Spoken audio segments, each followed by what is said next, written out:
No Lego part, fine. I'll install the game then. Welcome back to another video on Forza Horizon 4. This update is incredible. I'm usually quite honest about these updates, and last month wasn't so great. It was probably one of the low points of the updates, but they had a reason behind that. The expansion had been released in the same basic week. So, how about this update? Well, my friends, as you can clearly see, there's some nice cars available. All these cars, I'll talk a bit more about them as we progress, but I'm pretty sure everyone's picked their favorite already. So many fantastic vehicles for us to try. This update is probably the best that they've done in a long while, if you ask me, in terms of car content. And the Ranger Raptor, just in case you wanted to know, is available from the auto show. You can buy it. For those that don't know, it is basically a Raptor for non-American countries, because if you didn't know, every country other than America, it's very small when it comes to road design. I say every country. Most of us. The Impala Super Sport is also here, which actually I believe has a lot of cop lights and stuff, as they have seem to have said on the stream. Big new Hellcat powered Jeep, McLaren CCX, which is definitely one of my top picks on that list right there. And of course the McLaren 12C, which is definitely one of the most requested cars from what they say. And in the chat, it looks like that is actually the case, because to everyone, to most of us, it was the first McLaren that we really saw and went, wow. Of those vehicles, I've clearly got to say the CCX is definitely the top of the list from those particular vehicles. It's just super cool. There's just something special about this car. I believe for the first time I tried it was probably in a test drive game. Test drive, it allowed me to just explore cars in ways that other games didn't, because you get to like feel the ownership of the cars. And every time I play with this car, a car similar in another game, nothing manages to replicate the I own this car, I've bought it, I grind it out feel with this car. But at least I get to drive it again. I get to drive it again on a new console. I'd have to go back to the old PlayStation 3 and wait for a year for it to turn on. No, I can experience it in this game. But again, I'm very grateful that this car has been added to the game. Definitely one of my highlights of this week. And it's not even the thumbnail, is it? Or it might be. If it isn't, I wouldn't include this bit in the video. I've not really been one for the stories in the game thus far. I was kind of liking the idea originally, but when the expansion stories came out, I was a bit like, I liked the originals, I liked the drift one, but other than that, there isn't really much difference between them, except this time there is. Top Gear story is a thing.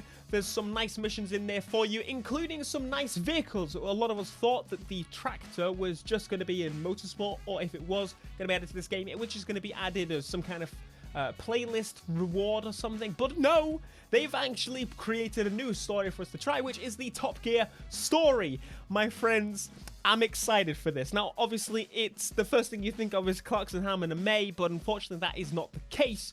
But we do have Chris Harris voicing what seems like the majority of it, which is, let's be real, if you're actually a car fan, he's the only one that you should actually care about of the cast of the current Top Gear, or the previous one, or the previous one. Tonight, the Stig drives some very fast farm equipment, I hail a taxi, and finishing with something that I'm reliably informed is a bit of a fan favourite around here. They've gone through many casts, but I'm very excited. Chris Harris, I met him once actually, and he's a fantastic guy. He's very much into his cars, and it's a perfect fit for this game. Now he's going to be doing some little cheeky Top Gear banter with you as you play through these missions. I think overall they're going to be pretty generic Forza kind of missions, but one of the missions in particular is going to have many people very excited. You drive a truck. He says truck, but let's be completely real, he's from the England land. He should be saying a lorry. Why is he not saying a lorry? Because the Americans won't understand. They say lorry in GTA. Why couldn't you let him say lorry? Lorry. It's a lorry. You drive a lorry in England, okay? Now, unfortunately, I know the first thing you're going to say is, can you drive it in the free roam? They say no, for the reason that they think it's too big to be played around with in their environment. It might get stuck under bridges and stuff, but let's be completely real. If I'm driving a big truck, I genuinely don't care if I get stuck. Now, I know you're going to, oh, we could fall through the map and, oh, they won't like that. Who cares? Game-breaking stuff like that is hilariously fun. It's so much fun. Look at the mods on Need for Speed. Look at the mods on Forza. People love breaking the game. And if it's in a controlled environment, if you fall through that, what's going to happen? Oh no, I'm going to respawn on the road. Whipty-doo. I know the idea is they don't want you into these areas that you can't get to and stuff, but it's just a missed opportunity. I think it would have been so much fun to have truck races and other bits like that. Anyway, so you drive the truck on this mission, as you can clearly see, as the Stig. Very clearly, something on the back of the lorry, and it's a 6x6. Don't mind if I do. Oh my god, they've finally added the 6x6. I feel like it's been forever since people have been asking for this. In fact, they even said they've been waiting, they've been trying, should I say, since Forza Horizon 2 to add the 6x6 to the game.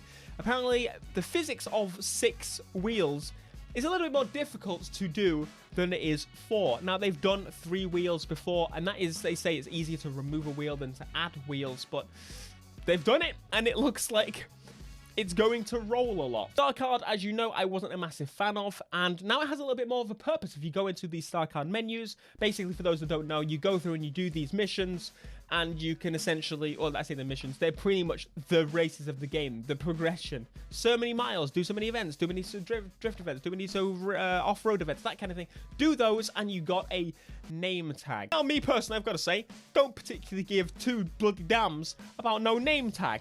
What I do care about is some nice clothing and car rewards, specifically, not the clothes. You can now unlock some special cars from doing the progression of the game, which is pretty nice. It actually gives me reason to physically go into here and give it a go, so don't mind if I do. The Ferrari 812 Superfast is also now available as one of those special cars, so if you don't have that yet, there's a, I say easy, but there's an obvious way on how to get that vehicle now. Some people were kind of disappointed by that in the chat.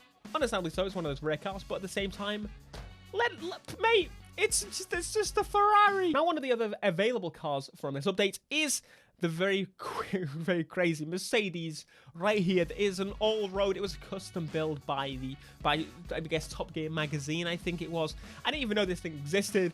I think it's freaking cool, taking a luxury Mercedes and making an off-road survival vehicle. Apparently they have laptop charging stations and bits on the car, but also there is a wing on the front of the roof rack or the front window screen, which just looks really odd and very strange. Why would you do this? Well, apparently they did this in the reason that the intent was to stop make the air go over the top of the roof rack, to stop whistling, because whistling in roof racks is very annoying. Actually, the first time I installed a roof rack, I thought there was something wrong with my car, but no, the whistling, it makes sense as the air passes over it.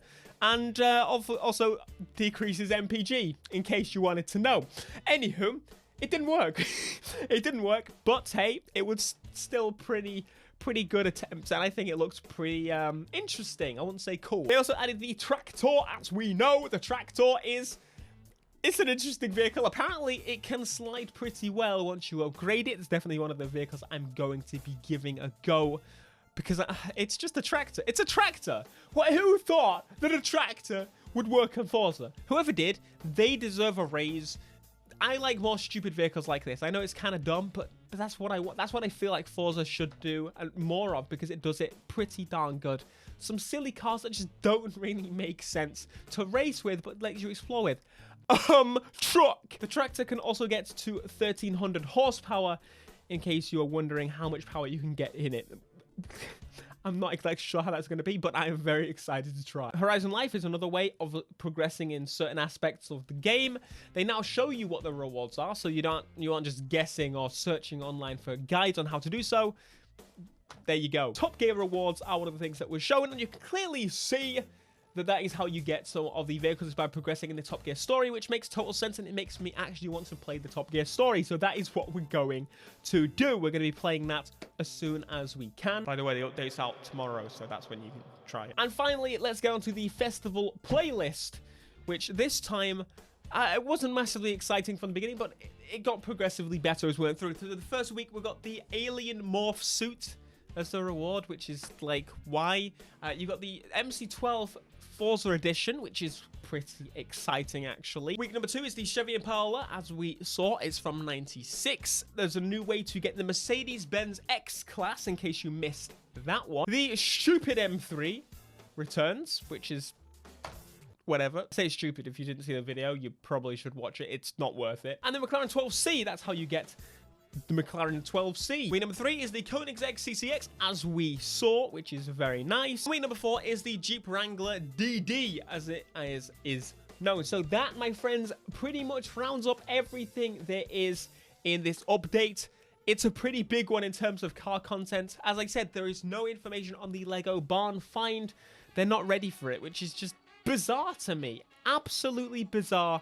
I would have personally I would have liked if they completely just didn't bother with the last update. It just felt pointless, to be completely honest with you. There was nothing to it whatsoever, and focused on the expansion. And then this update included the Lego barn find. Why in the heck would they not have the okay, hopefully it comes before next month and it's not in next month's update, because that would be, I think, rather silly to make people wait that long. Because let's be real, most people are done with the Lego expansion after they get the third car, which didn't take long at all. Anyway, that update, pretty good. I approve. Thank you, Playground Games. I'm excited to be playing these new stuffs. And yeah, for the better, I guess. Let me know your favorite feature, car, whatever, down below in the comments. I'm excited. Overall, I don't know, actually. There's quite a lot. Top Gear is probably the thing I'm going to take home, and the 6x6, and also the truck. Basically anything big. That's how I like it. Until next time, peace.